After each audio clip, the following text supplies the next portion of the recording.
তারা যে আন্দোলন চালাবে তাদেরকে নানানভাবে হুমকি ধামকি দেওয়া হয়েছে, সেটা সাধারণ শিক্ষার্থীর জায়গা থেকে আমরা স্পষ্টভাবে বুঝতে পারছি।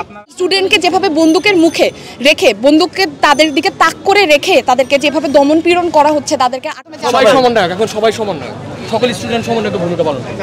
আমরা যেটা বলতে চেয়েছি যে আমরা তো আমাদের যে আন্দোলন সেটা আমরা চালিয়ে যাওয়ার ঘোষণা দিয়েছি 9 দফা দাবিকে সামনে রেখে, এবং আমরা দেখেছি যে সরকার একটা সাজানো নাটকের মাধ্যমে 6 জন যে সমন্বয়ক তাদেরকে ডিবি কার্যালয়ে আটক রেখে তারা হচ্ছে আন্দোলন প্রত্যাহার করে নেওয়ার ঘোষণা দিয়েছে সেই 6 জন সমন্বয়ক। তো আমরা আমাদের জায়গা থেকে বলতে চাই, সাধারণ যে শিক্ষার্থীরা আমরা রয়েছি, আমরা তাদের এই আন্দোলনকে প্রত্যাহার করে নেওয়ার যে ঘোষণা সেটাকে আমরা প্রত্যাখ্যান করছি, এবং আমরা আমাদের যে আন্দোলন আমাদের 9 দফা দাবিকে সামনে রেখে আমরা চালিয়ে যাব।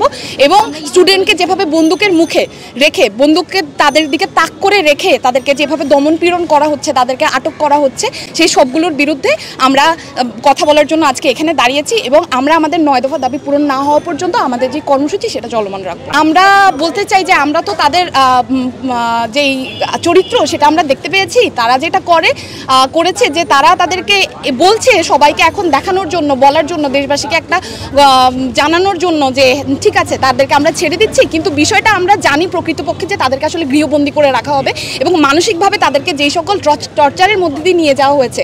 আমরা নাহিদ ইসলামের ছবি দেখেছি যে তাকে কি বিভৎসভাবে পেটানো হয়েছে, এবং তাদেরকে রিমান্ডে নেওয়া হয়েছে বিভিন্ন সময়। তো সেই সকল জায়গা থেকে তারা সেই মানসিক অবস্থার মধ্যে দিয়ে তারা অনেক সেই যে স্টেবিলিটি রেখে তারা যে আন্দোলন চালাবে তাদেরকে নানানভাবে হুমকি ধামকি দেওয়া হয়েছে, সেটা সাধারণ শিক্ষার্থীর জায়গা থেকে আমরা স্পষ্টভাবে বুঝতে পারছি। আমি আপনাকে লর কথা বলতে পারি, ওই প্রসঙ্গ যদি আমি আপনাকে নাও বলি, একটু বলতে পারি যে বাংলাদেশের যে আইনের ধারা রয়েছে সেখানে আটককৃত অবস্থায় যেই জবানবন্দি নেওয়া হয় সেটা আসলে যুক্তিযুক্ত হয় না এবং এক্সপেক্টেড না, কারণ তারা আসলে ফ্রিলি মুক্তভাবে তাদের মতামত জানাতে পারে না। তাদেরকে আটক করে বা তাদেরকে ভয়ভীতি দেখিয়ে তাদের জবানবন্দি আদায় করার সম্ভাবনা অনেক বেশি।